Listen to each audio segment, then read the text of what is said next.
I am Rubilyn, 33 years old, and I am a nurse by profession, but I am working as a caregiver for almost 5 years here in Israel. Caregiving here in Israel is something that is very different from other countries based on what I hear from my other friends, especially Middle East.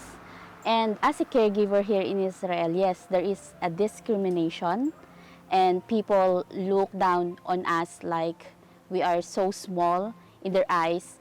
But for me, I take it in a positive way, in a way that because I know myself and I know how to treat people in a way that I want them to treat me. I respond it to them with respect, and also I will not do the things that they are doing because I will be like them if I will respond it in the way they treat me. And also, caregiver is a great, great job. If you respect yourself or something, if you have this confidence, you can stand in a way, then you don't need to fight back in words. There are a lot of caregivers who are new here in Israel, and then I also meet some of them.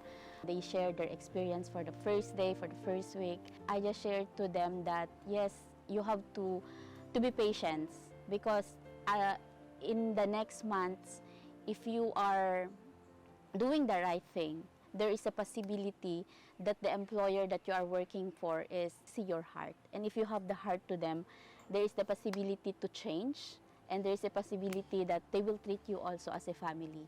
And it takes time, but it's worth it at the end of the day. Being away from the family is very hard. I mean, even though you are single, it's still hard.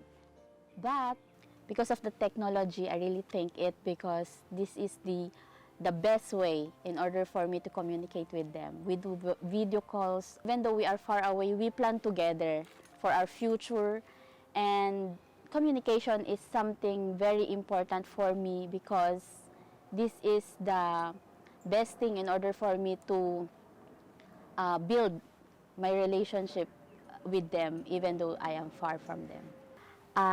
One thing that I learned and one thing that I am holding on every day is that wherever we are, whatever we do, we really need to have this community, not just our family, but a real community wherein you will put your trust and let them trust you also in a way in order for you to have someone to lean on whatever life may brings.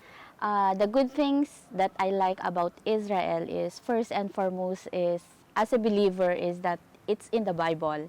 So I've already read the Bible, and then it's something that before I'm just imagining it. But when I went here in Israel, everything is just, I can see myself what happened from the past years. You cannot compare it to other countries because Israel is already here from the beginning.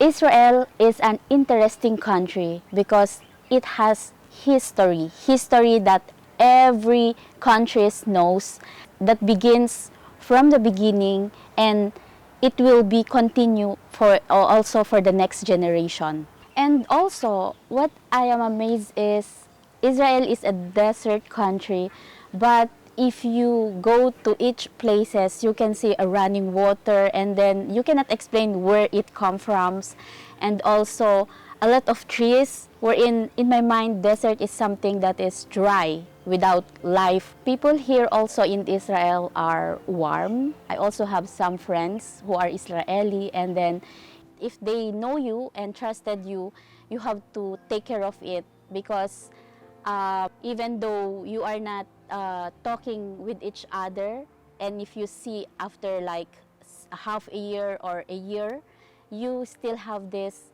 connection, and also you still have this friendship that it will never taken away.